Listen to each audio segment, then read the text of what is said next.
setting sun? Is a smoking gun? Is a four-letter word? I hope it hurts. Love is a fatal flaw. Is a broken jaw? Is a burning bridge? Move your hips.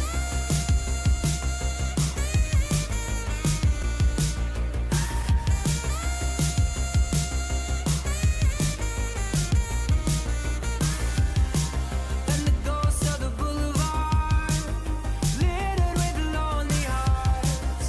The city like a graveyard, once was a postcard. When you lose your wonder, and you can't remember where we were living in the days of thunder.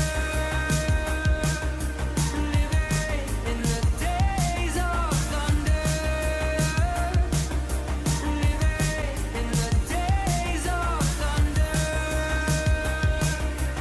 Living in the days of thunder. Living in the days of love was a dream to have, was a king-size bed, was an escape plan, was an open hand. Now it's a dog from hell, it's a dream you sell, it's an epitaph, it's a photograph.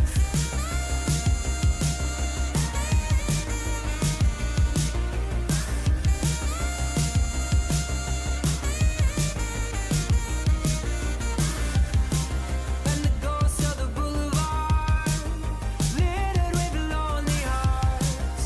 The city like a graveyard, once was a postcard.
сзади!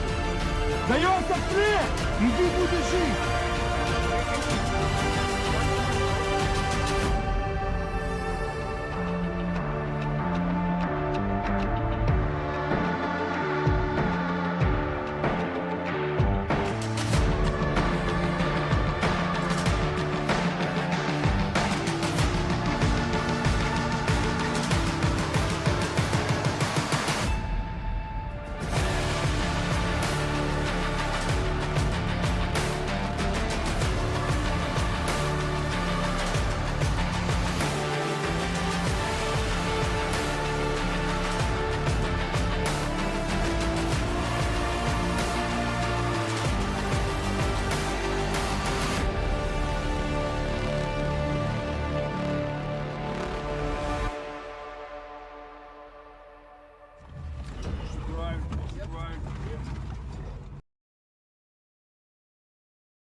Августа 1991 в Москве попытка захвата власти через объявление военного положения. Телевидение, не понимая, что ему показывать, повторяет и повторяет балет «Лебединое озеро». Путчисты надеялись остановить распад СССР, но только ускорили его. И знаменитый балет Чайковского оказался аккомпанементом советской агонии.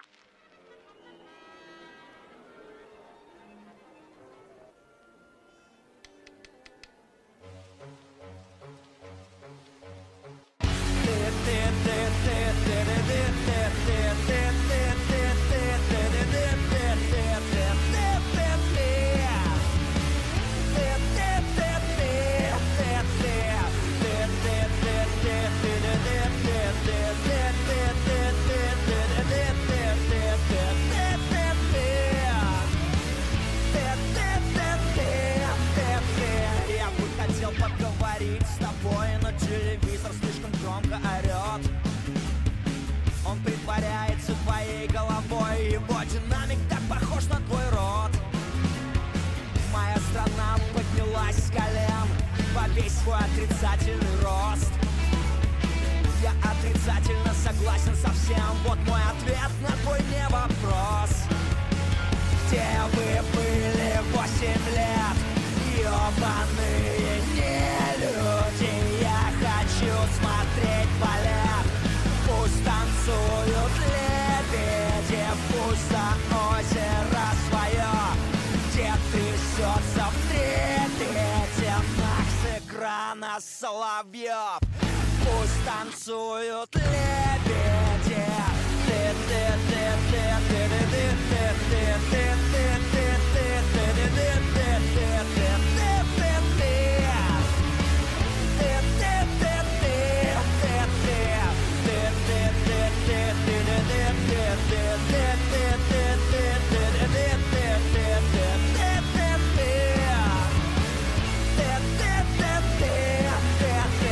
Когда все кончится, ты будешь молчать и делать вид, будто был ни при чем.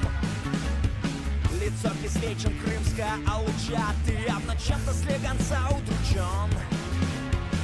Я бы хотел поговорить с тобой, но телевизор слишком громко орёт. Он притворяется твоей головой, его динамик так похож на твой рот. Где вы были 8 лет? Ёбаные нелюди. Я хочу смотреть балет. Пусть танцуют лебеди, пусть за озеро свое, где трясется в трепете с экрана соловьев.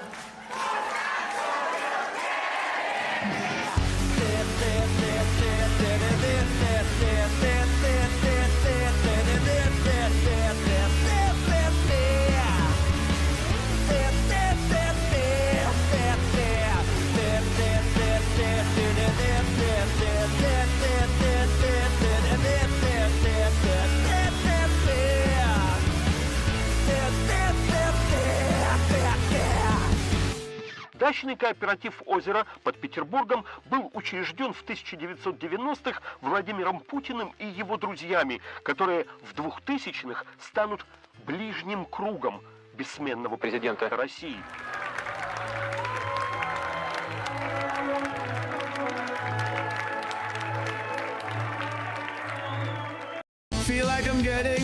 deja vu. This is like a rock war number 2. A rock war number 2. I like to look at those oil supplies. I'd be ashamed if someone invaded you. If someone invaded you. And I ran so far away. Bomb I ran, I bombed them night and day. But destroy USA.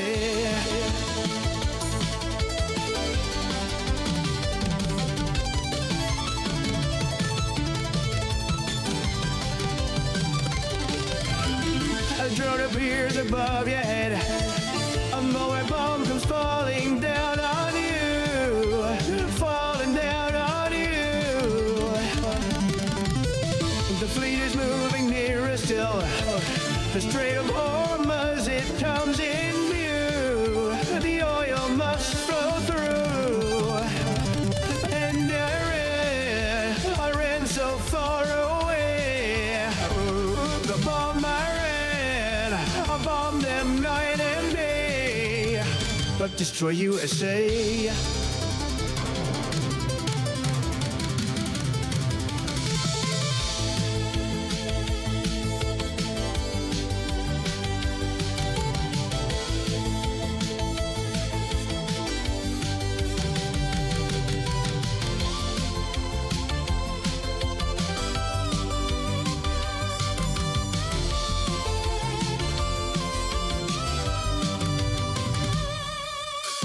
A tiny hit hits a big red button.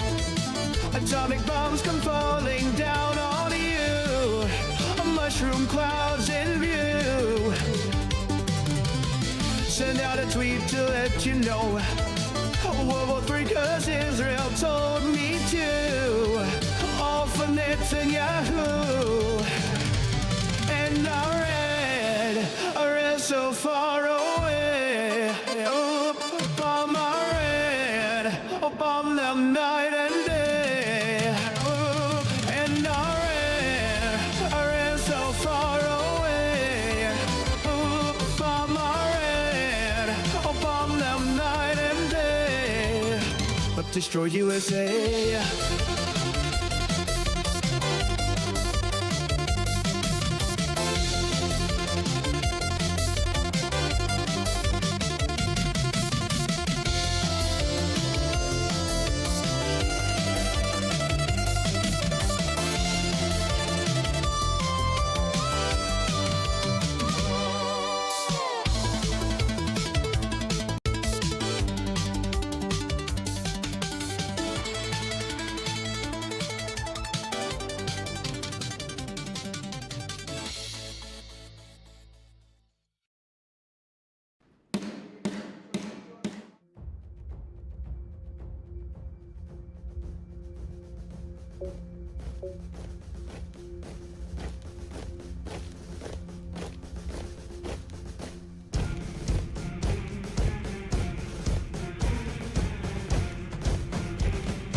Hello. Hello, hello. Good morning, friends. How are we all doing today?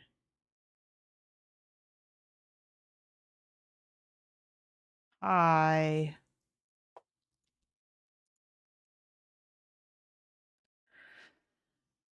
Uh,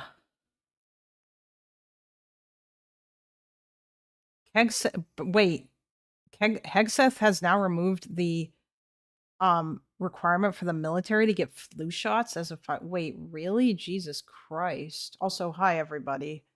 How you doing, guys? What's up? That's kind of crazy, honestly. That yeah. Let me see if that's a thing.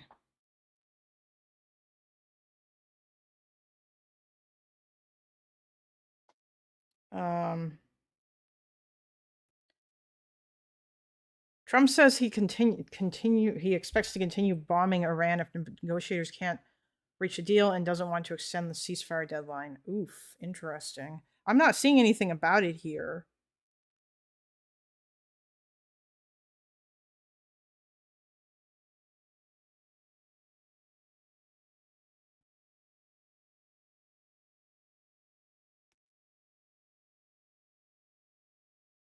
Like I haven't nothing has come up with regards to my with regards to the flu shot thingy that I'm aware of anyway. But I mean, who knows?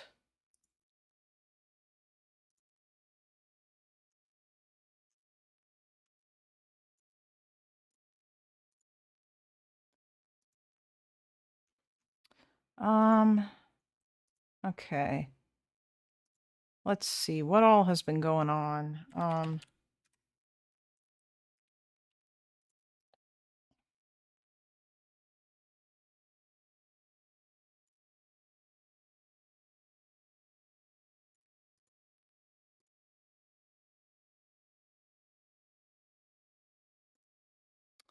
Okay. So I don't know if anybody heard about this, but apparently Kash Patel is suing The Atlantic because of this article that they wrote about him, which I have not read.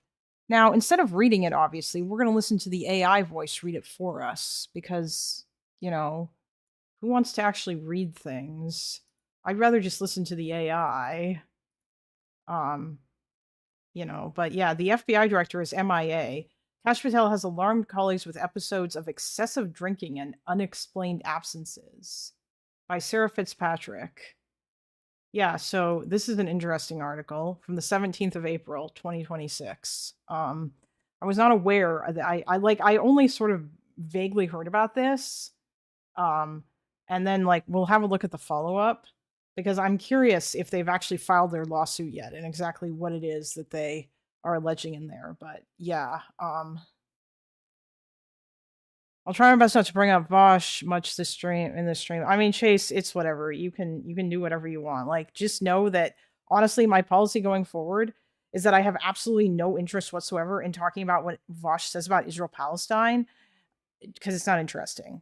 You went live with Connor, and Connor is supposed to cover loner soy pill, loner spy box pill that I asked him to cover. Disappointed soccer fan. Oh, I'm sorry. I mean, I watched that discussion already, so I don't really have anything to add to it.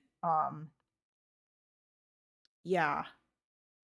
I mean, I watched the discussion between Connor and Soyfill. It wasn't that exciting. It was mostly just Connor talking about the I don't know what happened on Live and Learn, but I saw that that it looks like they may have talked about ContraPoints, which is intriguing to me because that yeah. I don't know if I don't know if Connor ever ended up watching the debate with Lactoid, but honestly, I don't care. Oh, he did. Wait, really? He didn't want to talk to me about it? I thought he wanted to have me on and talk to me about it. I'm assuming that he thought that it was a shit show because it was. Well, no, I don't want to interrupt him because he's covering something that you want to talk to him about. Yeah, I figured that he is. Also, I'm gonna be talking to Lactoid again sometime. I wanted to speak with him again, but I wanted to do it in a less high pressure environment like, and have like a more chill discussion. Well, yeah, that's what I wouldn't. I hope Peace Corps doesn't have a meltdown over Contra because it seems like I don't know, but lefties are just attacking her. Like, it's just dumb. He did not think it was a shit show. I obviously want you to talk as well. Jeez. Oh yeah, of course you do. Thank you, Fellrunner, by the way. Thank you for being the bridge between our communities. I really like Connor, and I think talking to him is really fun.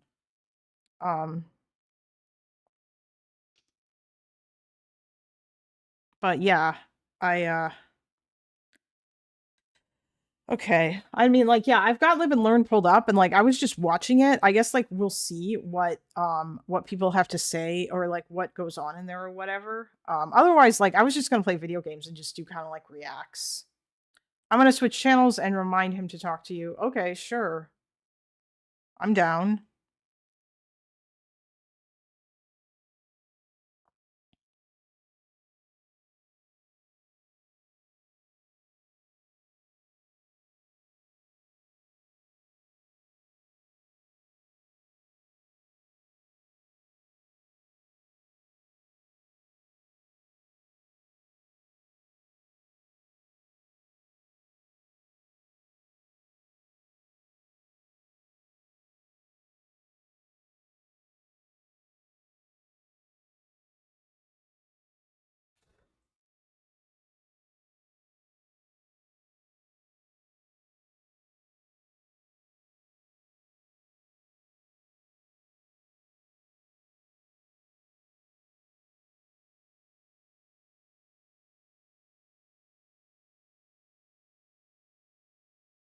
Okay. Even if Connor is way too on the right for me, I think he's still incredible. Yeah. Oh yeah. No. I listen. If the Republican Party, if they were all like counterpoints, that would be based, and I would love that very much. Oh, hello, Feli Goblin. It's been a while since I've seen you here, or maybe you just haven't said much in chat. I don't know.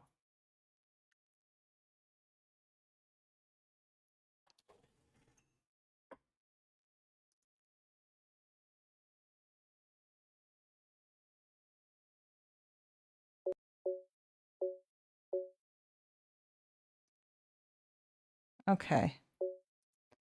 Yeah, well, I'm glad you're here. That's great. Let's listen to this article, guys, shall we? Sorry. Investing? Trading? No. No minimums. His Job by Sarah Fitzpatrick, published on the Port. No investor personality required. Because you are made to trade, and TD Easy Trade is made to help. Download it now. You're listening to Kash Patel's Erratic Behavior Could Cost Him His Job by Sarah Fitzpatrick, published on the 17th of April, 2026.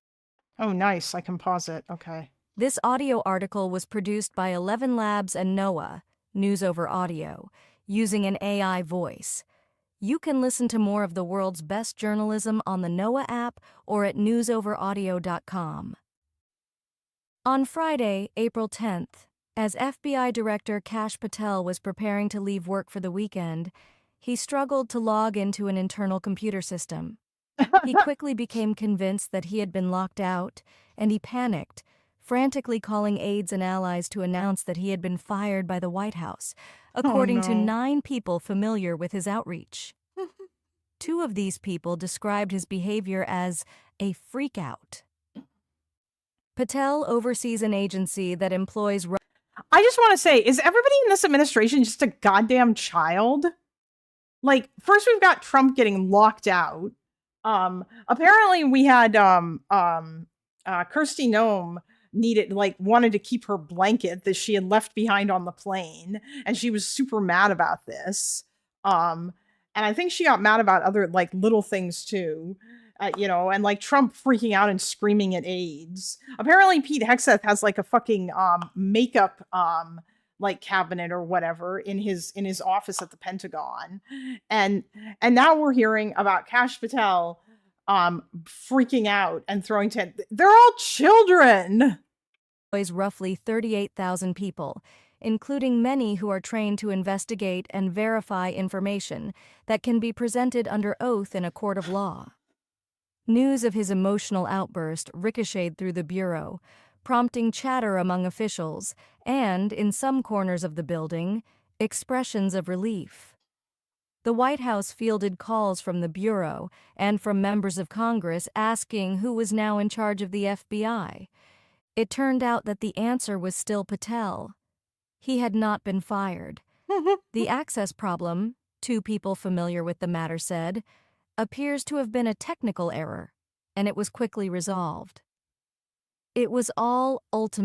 Sounds like this motherfucker forgot his password, entered the wrong one too many times, or he just typoed and he was locked out, and then he assumed that that he'd been fired. Jesus Christ. Ultimately bullshit, one FBI official told me. But Patel, according to multiple current officials, as well as former officials who have stayed close to him, is deeply concerned that his job is in jeopardy. He has good reasons to think so, including some having to do with what witnesses described to me as bouts of excessive drinking. My colleague Ashley Parker and I reported earlier this month that Patel was among the officials expected to be fired after Attorney General Pam Bondi's ouster on April 2nd. We're all just waiting for the word that Patel is officially out of the top job, an FBI official told me this week, and a former official told my colleague Jonathan Lemire that Patel was rightly paranoid. Senior members of the Trump administration. God, I hope that he's the next guy to go. I feel like he probably will be. It would not surprise me. So everyone in that cabinet acts like a toddler and an alcoholic. Lovely. Yes, basically. It's shocking how consistently the administration manages to hire the dumbest people in the country. Yeah, I know, right? Kash strikes me as the kind of person who doesn't use 2FA. Oh, probably not. He's probably a boomer. I bet he doesn't even know what two-factor authentication is. Administration are all. Although you're probably required to use it, I would imagine, if you work at the FBI. But I don't know. Maybe he just doesn't understand how any of this works. Are already discussing who might replace him, according to an administration official, and two people close to the White House who were familiar with the conversations.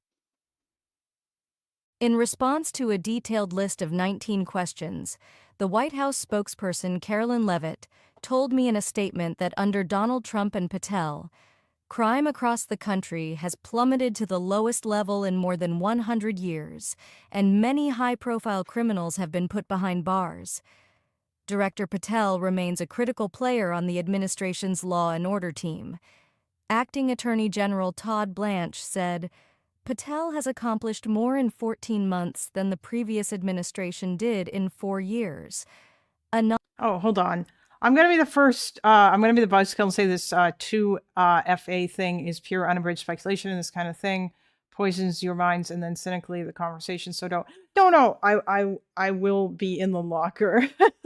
No, Arthur, listen, obviously it's just speculation. It wouldn't surprise me if that being said, I would imagine, that if you work at the FBI, you probably are required to use some form of two-factor authentication, but maybe not. Maybe they don't need that sort of thing. I don't know. Even at my job, we used a type of two-factor we did use two-factor authentication. It wasn't enough for me to simply enter my user and password. I also had to enter a number that was through like a two-factor thingy, right? So I am sure they probably have their own internal thingy. I'm just saying, I bet he entered his password wrong too many times and got locked out. But this is just me speculating, hence the I bet he, I would assume it's something like Microsoft Authenticator. Yeah, potentially. Or actually, no, it's probably not. They probably use their own internal in-house thing. That would make sense to me. I don't imagine that the United States government is probably using their own internal tools. It would surprise me if they were using commonly available commercial shit, The US government is like a bank in that regard. Banks have to come up with their own version of two-factor authentication. They can't use your own. Anyway. Anonymously sourced hit pieces do not constitute journalism. Hold on. The FBI team statement that under Donald, according to an administration official, and two people close to the White House who were familiar with the conversations. In response to a detailed list of 19 questions, the White House spokesperson Carolyn Leavitt told me in a statement that under Donald Trump and Patel, crime across the country has plummeted to the lowest level in more than 100 years, and many high-profile criminals have been put behind bars. The shamelessness of Caroline Levitt. It's not about 2FA specifically. It's about the state of mind to suggest Kash Patel is that incompetent. We don't need to invent incompetence where none has been evidenced. We have plenty already. I know. I don't know. Listen, okay, first of all, Arthur, I just want to tell you, I would argue that a large number of people probably don't know what two-factor authentication is. Hello, Bill. And I say this because that I like in terms of normies or whatever, like I think this assumption that Kash is like super tech savvy. Yeah. Today is my last day with the membership. Oh no, I'm sure that someone will give you a new one. You need to post all the emotes. The mouth of Sauron. Oh yeah. Director Patel remains a critical player on the administration's law and order team. Acting Attorney General Todd Blanche said, Patel has accomplished more in 14 months than the previous administration did in 4 years. Anonymously sourced hit pieces do not constitute journalism. The FBI responded with a statement attributed to Patel. Print it, all false, I'll see you in court. Bring your checkbook. The IT lockout episode is emblematic of Patel's tumultuous tenure as director of the FBI.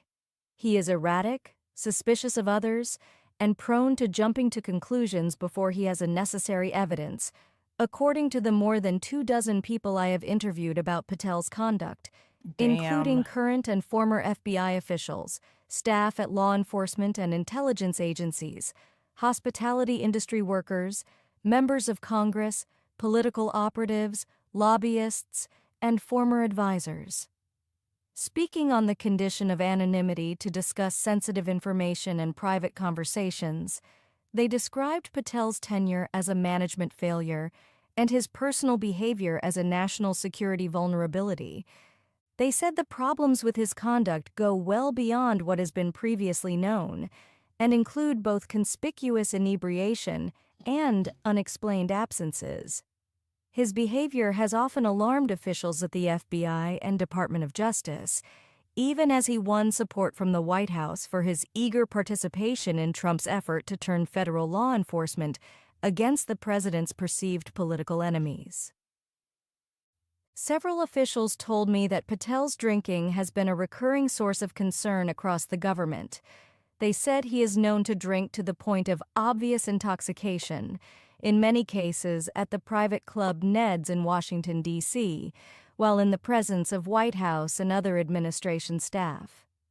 He is also known to drink to excess at the Poodle Room in Las Vegas, where he frequently spends parts of his weekends. Early in his tenure, meetings and briefings had to be rescheduled for later in the day. As a result of his alcohol-fueled nights, 6 current and former officials and others familiar with Patel's schedule told me. On multiple occasions in the past year, members of his security detail had difficulty waking Patel because he was seemingly intoxicated, according to information supplied to Justice Department and White House officials. A request for breaching equipment, normally used by SWAT and hostage rescue teams to quickly gain entry into buildings, was made last year because Patel had been unreachable behind locked doors, according to multiple... The interview went great. The job interview that I did this morning. I think it went pretty well. They seem to like me. It's for a job that basically it's for a tech support job, but the way it is, it's essentially it's not an on-call, it's like a casual sort of position where basically what will happen is you will come in and you will work in a placement for however long they need you for, and then that will be and then like that will be, and then like you'll finish there, and then you'll come back another time. Yeah, that's kind of like what it is, which actually honestly would be perfect for me. So yeah, I think that I would really enjoy that. What did Kash do? Also, hello Mel. Yeah, I hope that I get it too. I'll hear back in a week. So basically, Mel, Kash Patel drinks a lot, and he acts like a child. This is what we are learning as we listen to this Atlantic article so far. Multiple people familiar with the request. Some of Patel's colleagues at the And also he like disappears. FBI worry that his personal behavior has become a threat to public safety. An FBI director is expected to be available and focused on his job, especially when the nation is at war with a state sponsor of terrorism. Current and former officials told me that they have long worried about what would happen in the event of a domestic terrorist attack while Patel is in office, and they said that their apprehension has increased significantly. Yeah, they did meld. Wait, did you watch it? Did they talk about ContraPoints? Did they argue at all about her? Because I'm curious if there was any kind of drama there. Significantly in the weeks since Trump launched his military campaign against Iran. That's what keeps me up at night, one official told me. Patel arrived at the FBI in early 2025 as a deeply polarizing figure.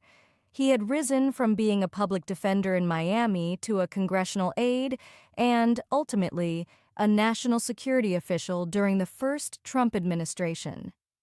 During Patel's confirmation hearing to be FBI Thank you, Tuckman. Yeah, thank you, everybody. We'll see how the thing goes. director, the Republican chairman of the Senate Judiciary Committee, Chuck Grassley, expressed optimism. So essentially, there wasn't actually really anything interesting that happened on Live and Learn last night. There was no arguments or anything about like Pisco or between Pisco and Hutch or about anything. Oh, hello, sir. Because if that's the case, I'm probably not going to listen to it. I'll have to figure out what else I'm going to do today then. Obviously, I want to check the news and everything. And I'm going to talk about other stuff with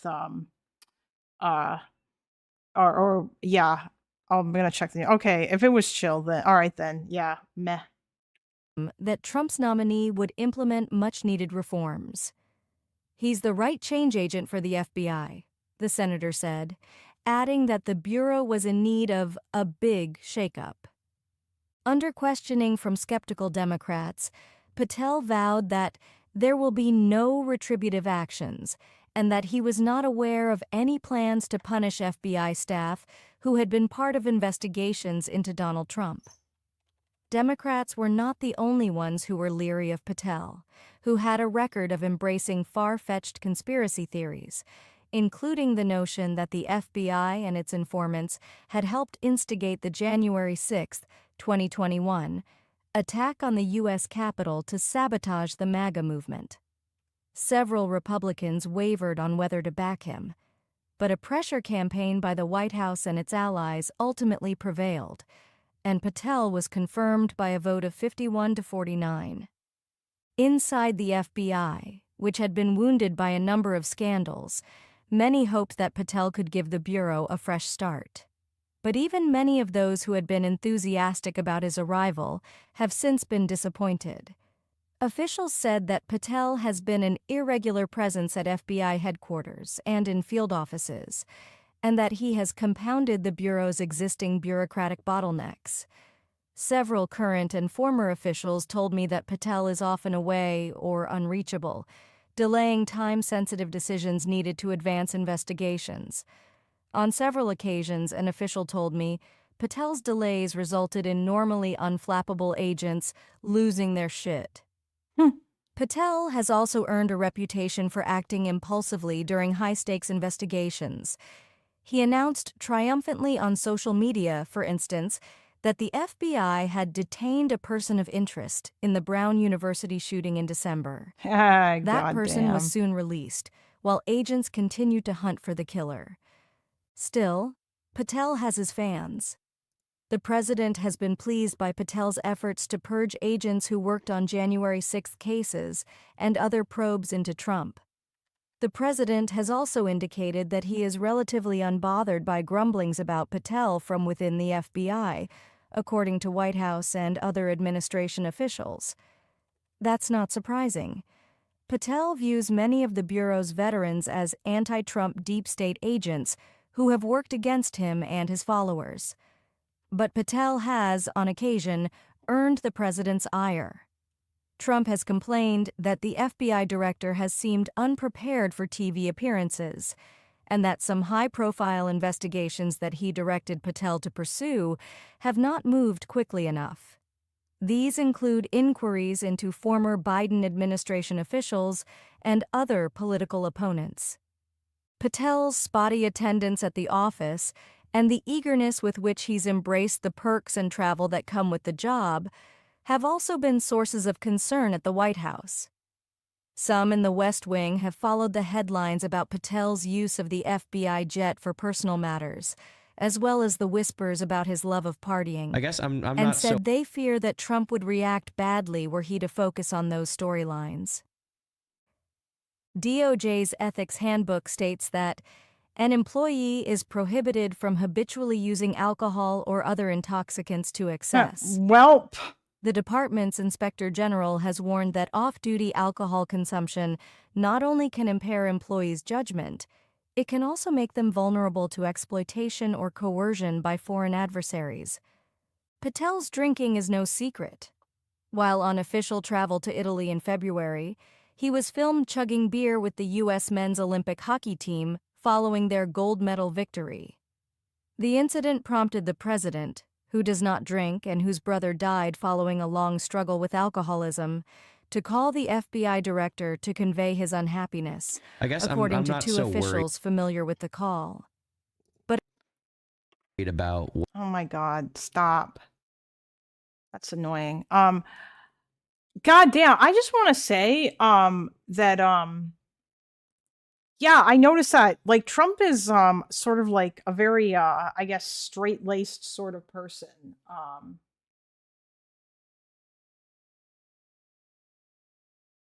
Like, yeah, he doesn't drink, he doesn't smoke, he doesn't do drugs, none of that stuff. So I'm not even sure the extent to which that he, yeah. Is being an alcoholic required to get hired by Trump? I mean, apparently he doesn't care if other people are drinking. But officials tell me that Patel's alcohol use goes far beyond the occasional beer. FBI officials and others in the administration have privately questioned whether alcohol played a role in the instances in which he shared inaccurate information about active law enforcement investigations, including following the murder of Charlie Kirk. Many of the people who spoke with me said that they have been afraid to reveal their concerns about Patel publicly or through traditional whistleblower channels, because he has been aggressive in cracking down on anyone he deems insufficiently loyal. At Patel's direction, FBI employees are polygraphed in an effort to identify leakers. One former official told me that Bureau employees have been asked in these sessions for opinions about Patel's perceived enemies, as well as whether they have ever said anything disparaging about the director or the president. Patel has held on. Oh yeah, no, Trump obviously, yeah, Trump has assaulted women. And I feel like that's like, it seems like that's like the main thing that the main like I guess, yeah, like he'll attend parties and stuff. But yeah. Oh, hello. You're so cute. Held on to his job in part because of his commitment to using the federal government to target political or personal adversaries of the president. In his 2023 book, Government Gangsters, Patel designated a list of government officials past and present that he alleged were corrupt or disloyal. In an interview that year on Steve Bannon's podcast, Patel said he planned to come after members of the media for their 2020 election coverage with criminal or civil charges. Patel has led a purge of people who he believes are anti-Trump conspirators or enemies within the FBI. This has included firing people, opening internal investigations, and pressuring agents to quit when they pushed back, or were perceived to have pushed back, against Patel's demands, or questioned their legality. Some at the FBI are concerned that Patel's behavior has left the country more vulnerable. One former senior intelligence official told me that there was a lack of experience at FBI headquarters, and that the turnover rate had been high in field offices, due to both voluntary departures and Patel-ordered purges. The result is an FBI workforce being asked to accomplish more with fewer resources, and with less direction from the top. The instinctive level of muscle memory or discernment that is necessary to identify and counter a terror attack is missing, the former official said. A current official described people inside the bureau feeling besieged and disillusioned, or even angry. Days before the United States launched its war with Iran, Patel fired members of a counterintelligence squad that was devoted, in part, to Iran. The director said in testimony before Congress that the agents had been let go because their work investigating Trump's handling of classified documents had placed them in violation of the Bureau's ethics rules. Oh my But god. multiple officials told me they were concerned that the firings had been rushed and would leave the U.S. shorthanded at a crucial moment. Patel has publicly proclaimed that the FBI needs to demonstrate that it is fierce, and officials I spoke with said he was fixated on that image in private as well. He recently expressed frustration with the look of FBI merchandise, complaining that it isn't intimidating enough. Officials have grown accustomed to such behavior, and they have learned to roll their eyes at it. But they said the absurdity masks real concerns about what Patel's leadership has meant for an institution that the country relies on for national security and the safety of its citizens. Part of me is glad he's wasting his time on bullshit, because it's less dangerous for rule of law, for the American public, one official told me. But it also means we don't have a real functioning FBI director. That was Kash Patel's Erratic Behavior Could Cost Him His Job by Sarah Fitzpatrick. This audio article was produced by 11 Labs and NOAA, News Over Audio, using an AI voice. You can listen to more of the world's best journalism on the NOAA app or at newsoveraudio.com. The developments that we are seeing in AI, this would be maybe the most All right. So yeah, that was a thing. And then this was the result.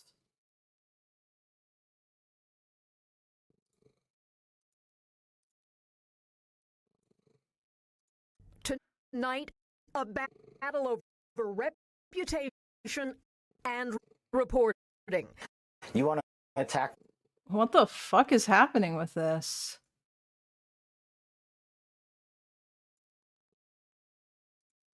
Battle over Okay. Sure.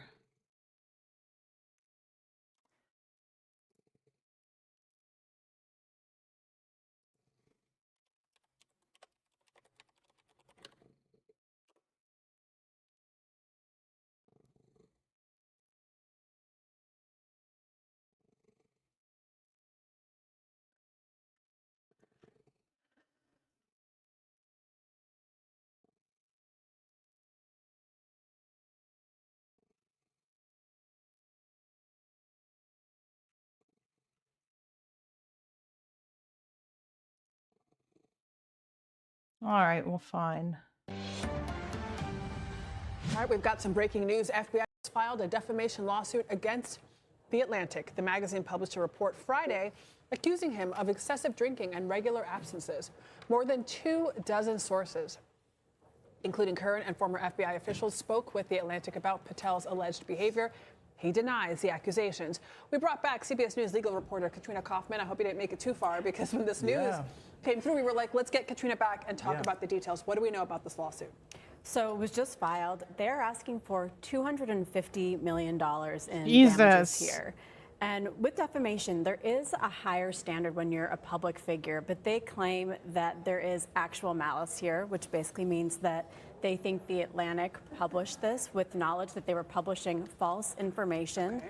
They did that knowingly, he said. So he's refuting a lot of what we talked about earlier. They're saying that he hasn't been drinking excessively on the job. They being his lawyers? His lawyers, yes. His lawyers are claiming that a lot of these allegations that were in the Atlantic article aren't true. They call it a sweeping, malicious, and defamatory hit piece.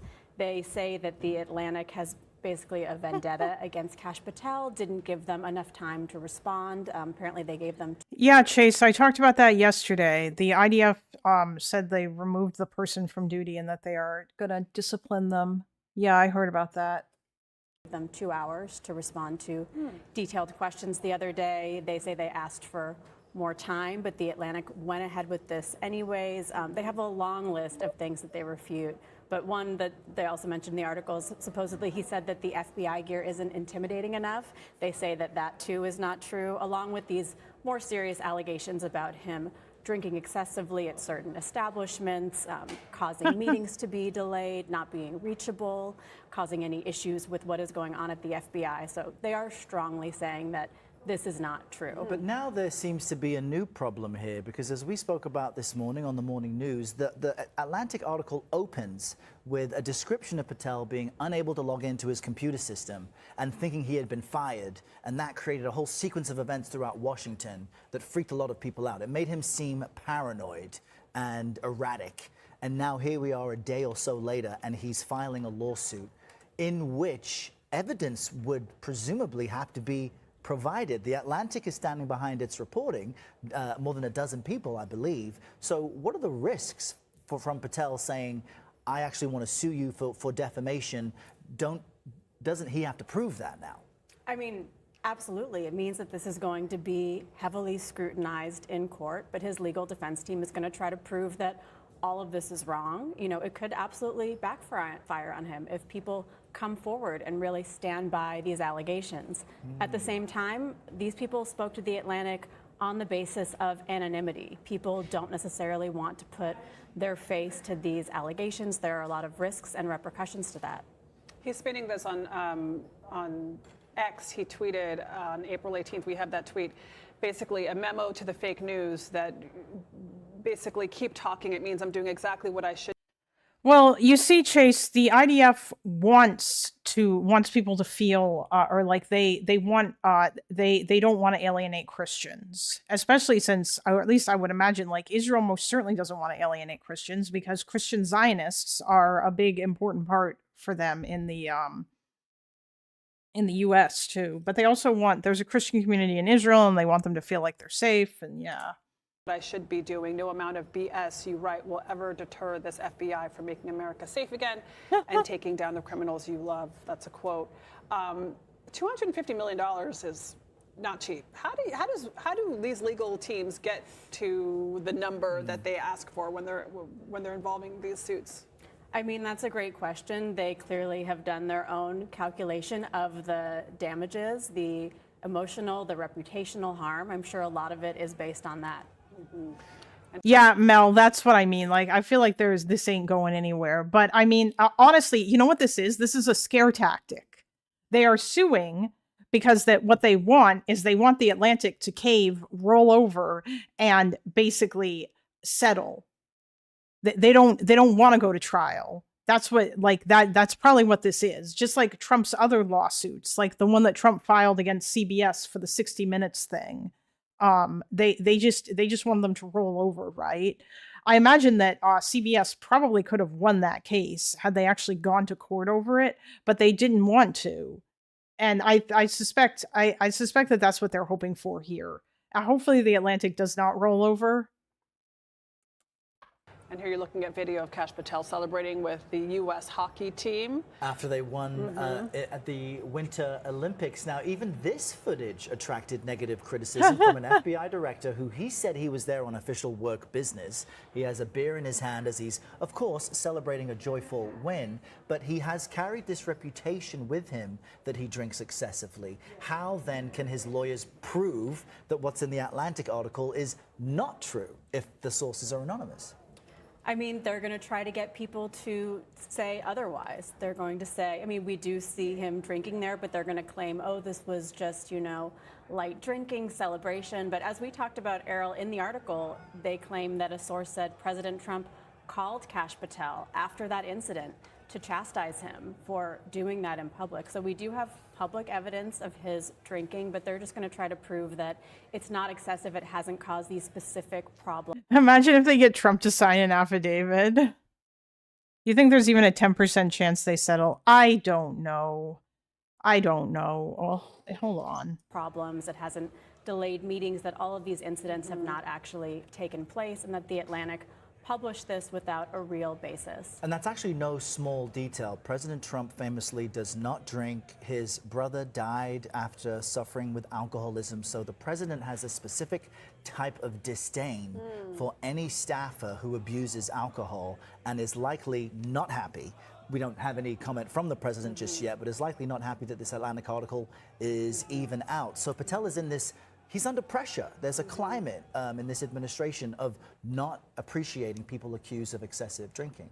That's right, and the president does not like bad media exposure for his top officials either. So Kash Patel is, trying to curb this. He's trying to say none of this is true, but at the same time, you're right. It draws more attention to it. It means there will be a deeper dive. Of course, they always hope that there will be, a deal that happens before this ever goes to trial, that they'll just be able to come to some sort of settlement, and that'll be it.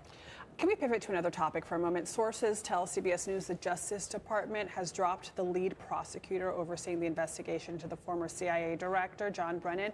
We're also just hearing a cooperating witness in the criminal probe. Multiple of them of Brennan have been subpoenaed to testify before a grand jury. What do we know about this? So I don't know specifically about that yet, but we have heard that there are supposed to be grand jury proceedings, very likely in Fort Pierce under the court of Judge Eileen Cannon. That is the same We know judge that name. we talked about earlier, who oversaw Trump's classified documents case. We also know that one of her former law clerks is now actually involved in this investigation. And there's The Atlantic is owned by Steve Jobs' widow. Laureen Powell Jobs. She is the founder of Emerson Collective, which owns, they have a majority, and she's the chair of she's the lead investor and the chair of the Atlantic political activity. Powell Jobs has made donations to various Democratic Party politicians over the last 20 years. In the 2016 presidential election, she donated $2 million to Hillary Clinton and raised around $4 million for her campaign. Apparently, and then she provides funding to the political organization Acronym. Acronym is a 501c3 nonprofit. The organization is one of majority producers' digital media campaigns aligned with the Democratic Party. So, I would hope. Okay, yeah. So these guys, these guys do digital media campaigns for various Democratic Party affiliated orgs. So the Democratic congressional, the DCCC, Emily's List, which is a pro-life or a pro-choice thing. Every Town for Gun Safety, that's a gun control thing, and then the Planned Parenthood, which we know.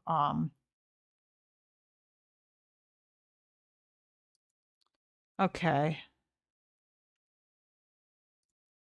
Oh, apparently they also were a majority holder in that Shadow Inc. thing that made a mobile application that malfunctioned during the 2020 Iowa Democratic caucus, and then that caused everybody to start claiming the Iowa caucus, or all of Bernie's supporters to claim the Iowa caucus was rigged. But yeah, I would hope that she would fight against this. Is she does it say what her net worth is? It doesn't. But if she's Steve Jobs' widow, I imagine she's probably a billionaire. Yeah, I would hope that she would fight against this if she's a Democrat and she's giving her money to all of these things. But yeah, I would hope that she wouldn't settle. And there's also a new top prosecutor, a Trump ally, a former Trump lawyer, Joseph DeGeneva, who has been placed as the lead prosecutor after the former one was removed last week. A source told CBS that she had expressed concern about whether there was enough evidence there, but it sounds like this grand jury proceeding is now potentially moving forward. Katrina, thank you so much. So much to cover. Back Thank with the you. breaking news. Thanks, Katrina. Hello. Okay.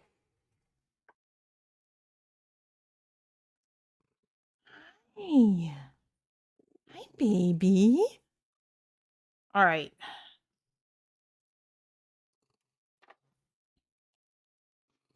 So, yeah.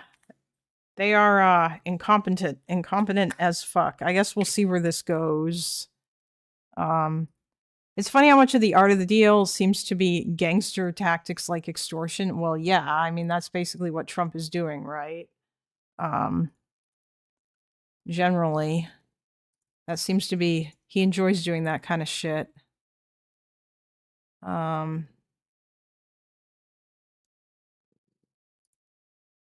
Wait, where did it go?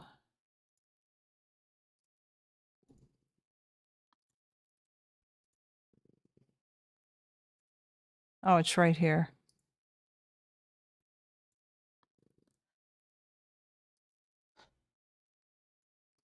Okay. I might watch this. Have you guys heard about this? So, I don't know, you remember this guy, Crimes New Roman?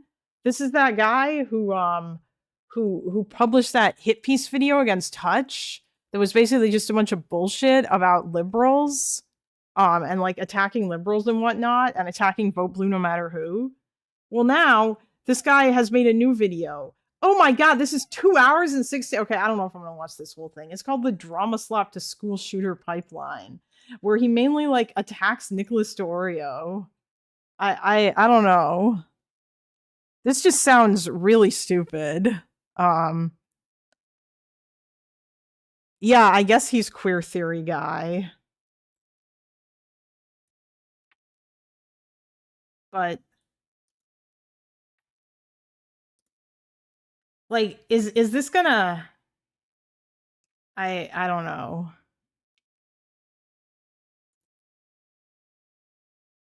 This just seems really weird, man.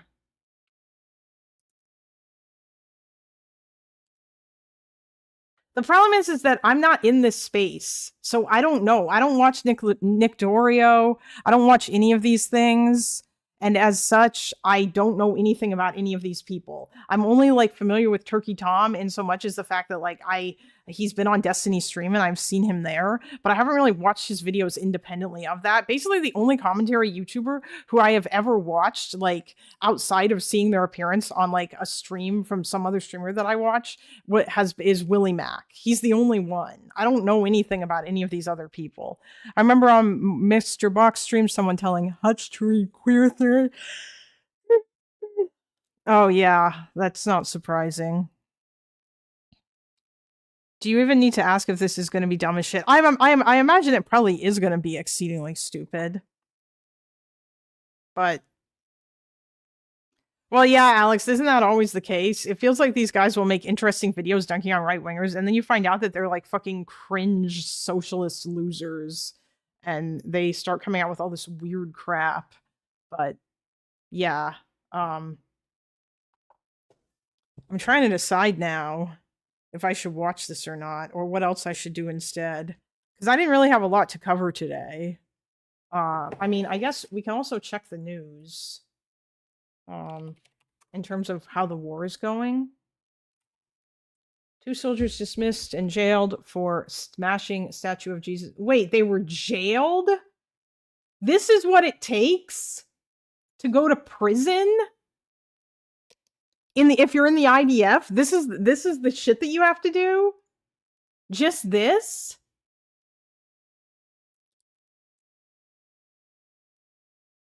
That's honestly really, really fucking gross.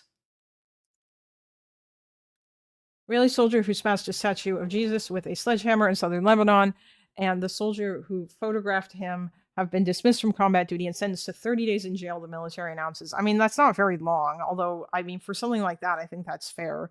But holy fuck, that's ridiculous. Like, that gets you 30 days in jail, but, you know, other shit just doesn't. Like, I mean, I don't care if you're a socialist, if you're attacking Jordan Peterson or Joe Rogan. Yeah. Jailed as an arrested, I assume they will get bail or something. No, they were sentenced to 30 days in jail. They were not arrested. It says sentence, meaning that I presume a military court looked at it, sentenced them, and now they have to spend 30 days in jail.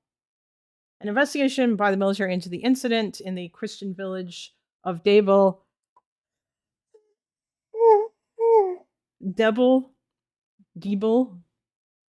found that in addition to the soldier who damaged the statue and the soldier who photographed him, 6 6 other troops were present at the scene and did not act to stop the incident or report it.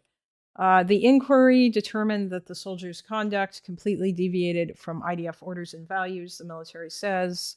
Findings of the investigation were presented last night to the commander of the 162nd Division, Brigadier General Sagev Dahan, who is responsible for the sector where the incident took place. The IDF says Dahan accepted the findings and the commander's recommendation. Accordingly, he decided to dismiss from combat duty the soldier who damaged the statue and the soldier who photographed the act and sent them to military prison for 30 days.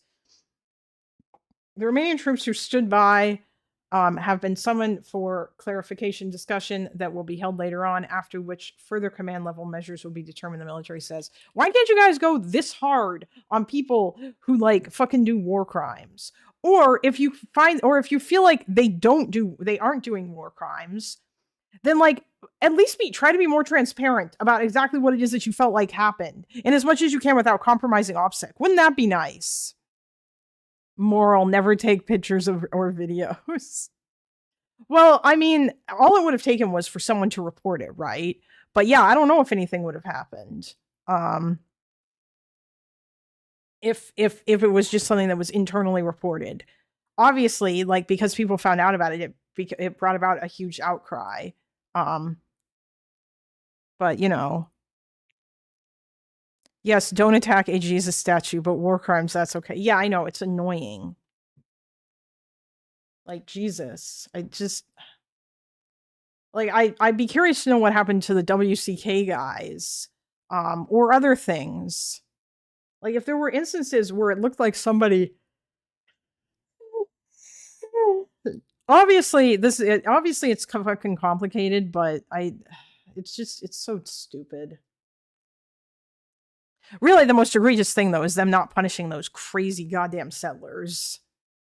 Because that's just insane. Okay. What else is going on here? Oh yeah, maybe Mike Huckabee chained himself to BB's office door, perhaps. Germany, Italy reject proposal to suspend EU-led Israel cooperation deal as inappropriate. Oh boy. Oh.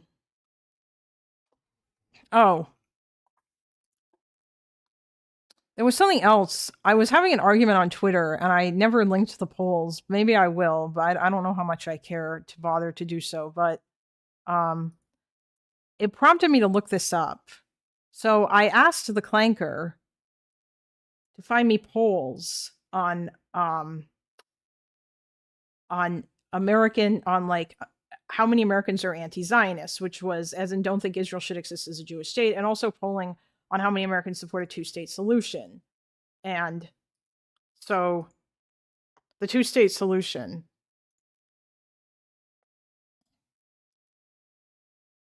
For the two-state solution, so let's see.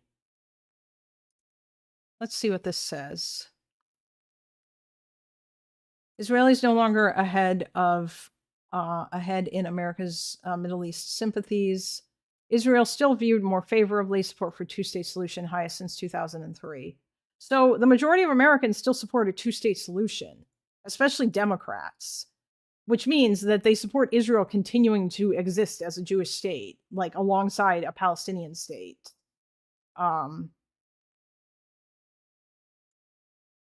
It's just that people are now more sympathetic to Palestinians, which is fine. Democratic sympathies in the, yeah, so only 17% of Democrats are sympathetic to Israel, only 60, and then like 65 are sympathetic to Palestinians.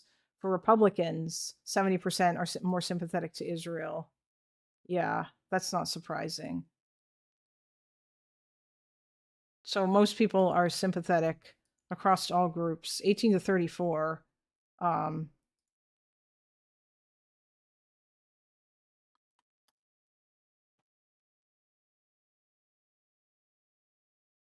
Wow. Okay, let's see. Wait, show me the 55 or older. Yeah, so it's only in older groups where it's more, where like more people are sympathetic to Israel. Israel's favorability drops. Yeah, that I'm not surprised by.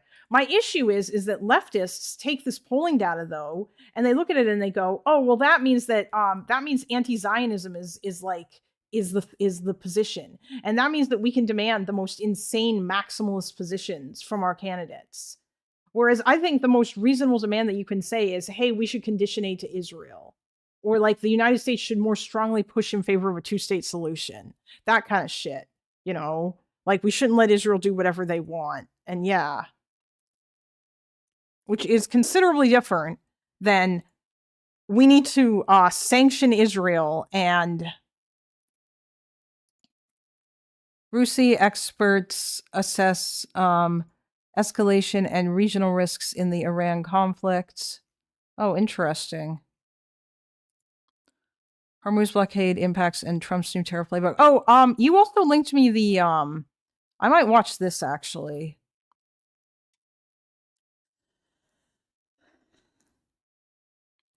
Where is it? Arthur, you also linked me the focus group thing.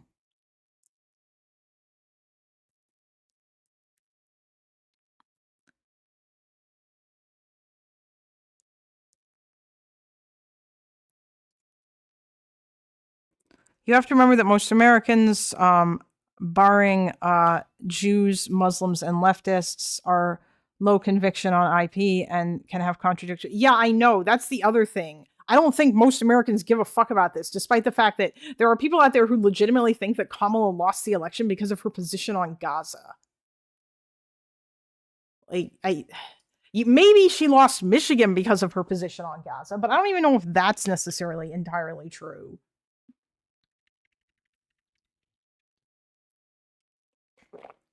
But I feel like that's probably one of the only places where it probably mattered.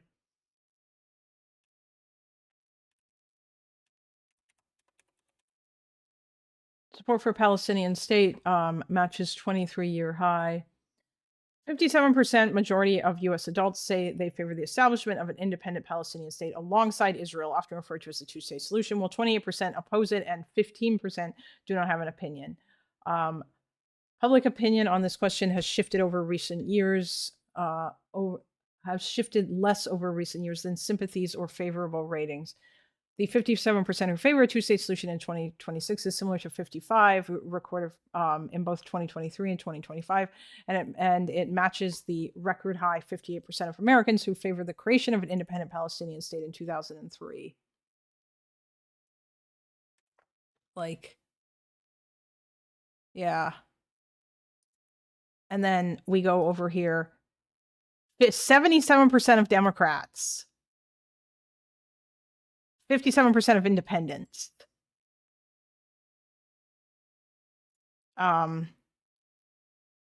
Republican support has fluctuated notably in recent years. It declined from 43% before October 7th attacks to 26% afterwards.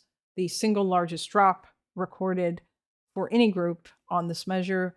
Support then increased to 41% in 2025 before declining again to 30. Yeah, so like only among Republicans is this support down, but I feel like, so like people who think that just because that people are more against Israel now, it just, I don't know, it's just dumb.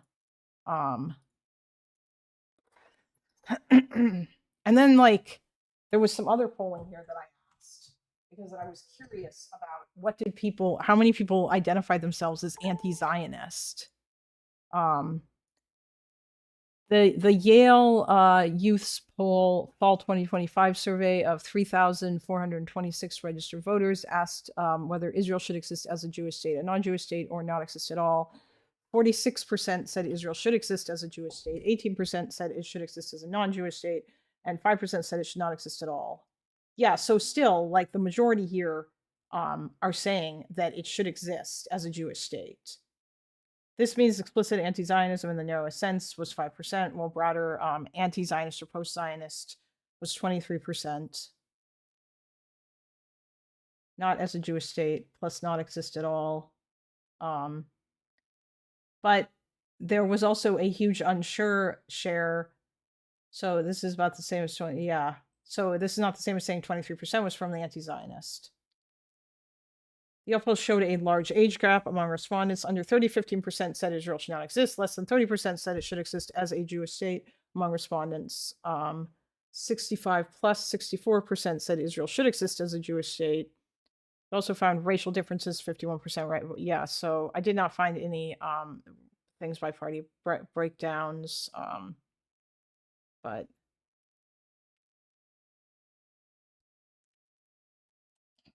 whoops.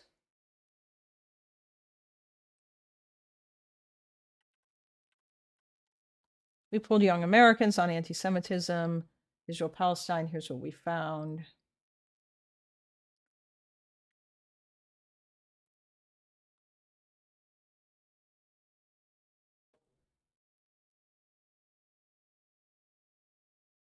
Younger voters are less likely to say American Jews have had a positive impact on the United States. That is not good. I mean, this also shows like there are some weird like trends in anti-Semitism.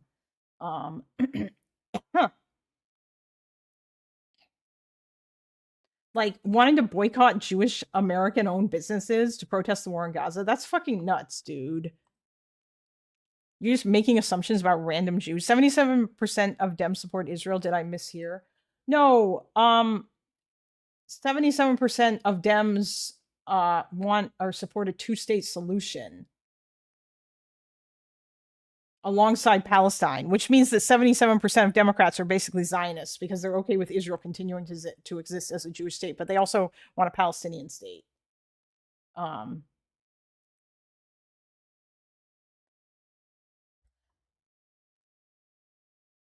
We also asked respondents whether they agreed or disagreed with the following three statements, commonly considered to be anti-Semitic, drawn from a similar battery used in a series of papers by political scientists Eitan Hirsch and Laura Roden. Jews in America and Jews in the United States are more loyal to Israel. It's appropriate to boycott Jewish American-owned businesses, protest war in Gaza. Jews in the United States have too much power. Among all voters, 70% disagree with all three of these items, but the same is true for just 57% of 18 to 22 year olds and 60% of 23 to 29 year olds. So yeah, those numbers are lower. Young voters are more likely to agree with statements commonly considered anti-Semitic. That is scary.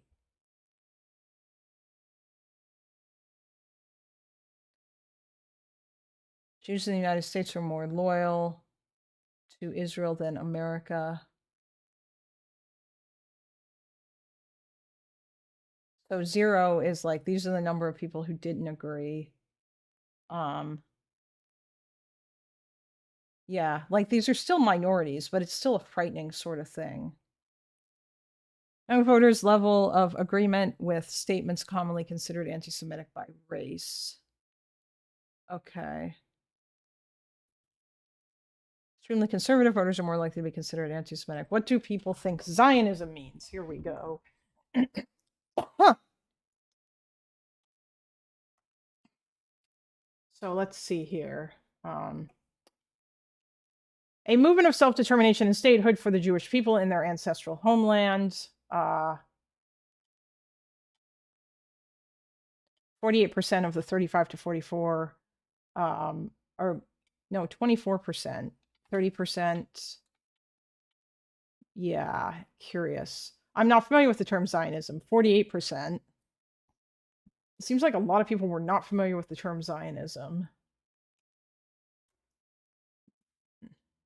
Support for the continued existence of Israel in the face of calls for its destruction and dissolution. I mean, I would say that that is probably what the current, what Zionism currently means. Zionists want a Palestinian state. Yeah, stepped on unity. Why not? Because they want. Listen, I'm okay with Israel's continued existence as a Jewish state, at least for as long as Jewish people would be a persecuted minority should they become a minority in the region, which is what would happen if you did one state.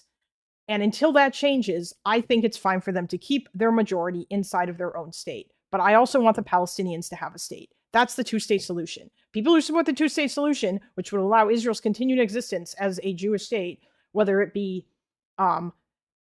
whether they want that to just keep going into perpetuity, or whether they're okay if maybe sometime in the future, maybe it can become one state or a confederation or whatever. Those people are Zionists. Yes, that's usually a liberal Zionism, basically. And that's me. And that's like Loner and Destiny, basically. But that is, I would argue, and that's the problem with the anti-Zionist shit, because people who are anti-Zionist, they want Israel to not exist as a Jewish state. They don't think Israel should have ever been created. They think that Israel needs to go away. And regardless of how you feel about like how Israel was created or whatever, which obviously I have certain feelings about that, but yeah. Destiny just went live, and today he had his big court case. I actually might end stream and we can all go watch that or whatever. I don't know. I know I haven't been going for very long, but I'm also really tired. I am Zionist in the sense that Jews deserve a state the same way Palestinians deserve a state, and a Palestinian state would likely have reasons to be able to maintain its demographics. Yeah, exactly. Or at least well, I mean, I think apparently he had a court shit today, so. Also, I am struggling for things to talk about. I probably might come back tomorrow and just feel, because I kind of just want, I don't know if Loner's going to come back today or not. Loner's apparently, like, if you guys tuned into his last stream, his internet is kind of fucked. So yeah. Among all voters, the most commonly selected definitions describe Zionism as self-determination. Yeah. A form of racism and apartheid against Palestinians. Yep, so there you go. 31%, 18 to 22, 28%, yeah, 24%. And then this just completely drops off the older that you go. But yeah, I'm not surprised that the highest is this going to be like young people. Creation of a nation state where Jews get more rights than others on the land. This is kind of like another thing. Establish and maintaining a Jewish demographic majority in Palestine by driving out the native Palestinian population. Yeah, like that's not really what Zionism is. That's what ended up happening, but that's not inbuilt to Zionism as a concept. That's probably this would be the definition of like revisionist Zionism.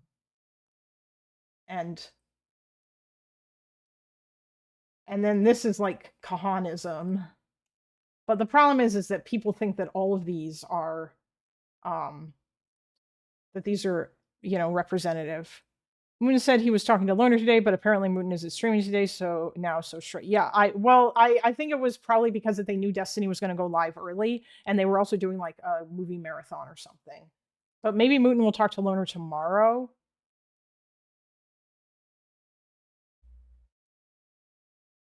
I don't watch Destiny, so I will go back to having to actually work. I know, I'm sorry. I didn't really plan today's stream, and I thought maybe there might be more stuff to talk about, but there's not.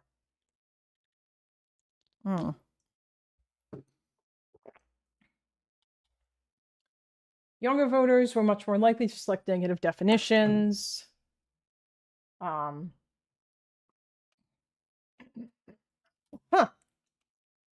but that's still not.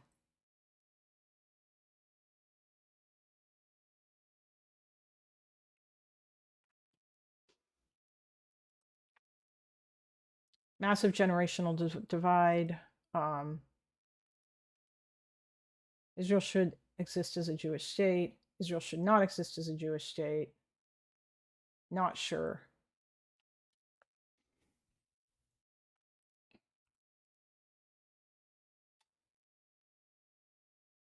Mood is trying to schedule talking to Loner and IRR in the next few weeks. Yeah, Mapo Publis. I think I saw that.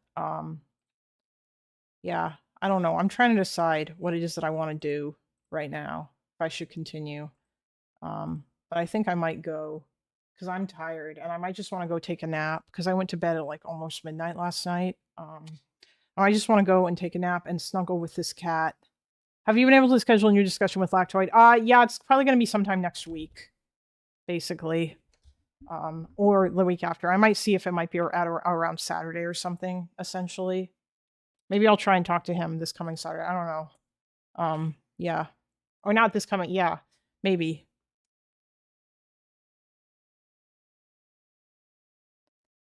or next Saturday. I'm not sure. We'll see what happens with that. To be honest, surprised you're streaming at all. Kalinda, big day for you. Well, yeah, I know, because I had that interview earlier. Yeah, I know. I kind of just went live on a whim. You know what I mean?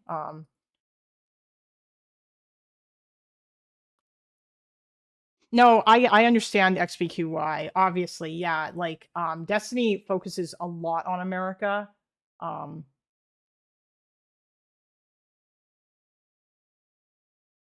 Destiny is streaming early because he just got finished with a court case thing. So, or he had a hearing in his court case today. Huh.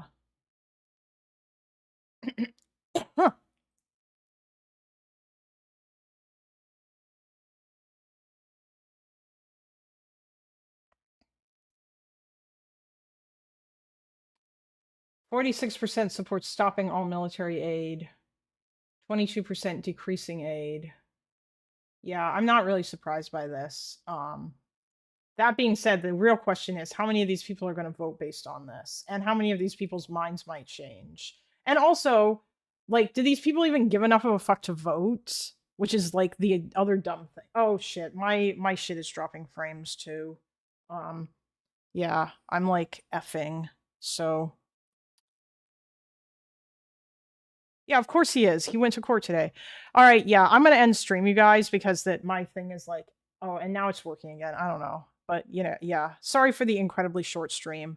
I did go over the Kash Patel thing. Maybe I'll make an actual segment out of that. I don't know, but in any case, I hope you guys have a great day. Maybe I'll come back later on this afternoon. I don't know. Maybe I'll stream tonight and just play video games. I have no idea. We'll see what happens. At any rate, everybody, you have a good one. Actually, what I'm gonna do is I'm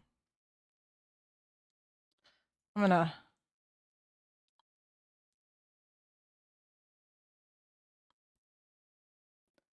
wait. Can I?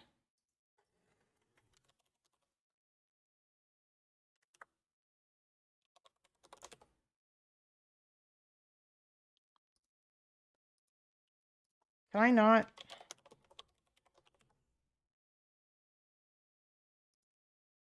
Oh, I can't redirect to, I was gonna send you guys to Connor, but I can't, so that's unfortunate. You guys can always go watch him if you want to.